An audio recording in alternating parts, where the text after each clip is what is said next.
महत्त्वाची बातमी सध्या आपण पाहतोय। शाळेचा परिसर तसंच स्कूल बसमध्ये सुद्धा मुलांच्या सुरक्षेची जबाबदारी ही शाळेचीच आहे अशी शिफारस आता विशेष समितीने केलेली आहे। बदलापुरात शाळेत झालेल्या लैंगिक अत्याचाराच्या पार्श्वभूमीवरती मुलांच्या सुरक्षेसाठी विशेष समिती नियुक्त करण्यात आली होती आणि त्याचा अहवाल मुंबई हायकोर्टात सादर करण्यात आलाय।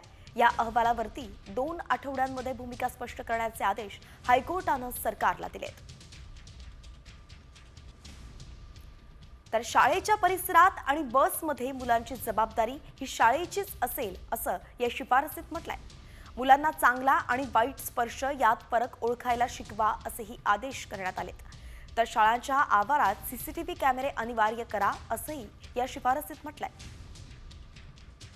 पोलिसांकडून कर्मचाऱ्यांची चारित्र्य पडताळणी करण्याचंही सांगण्यात आलंय। शिवाय 1098 हा टोल फ्री हेल्पलाईन क्रमांक प्रमुख ठिकाणी प्रदर्शित करा असंही सांगण्यात आलंय।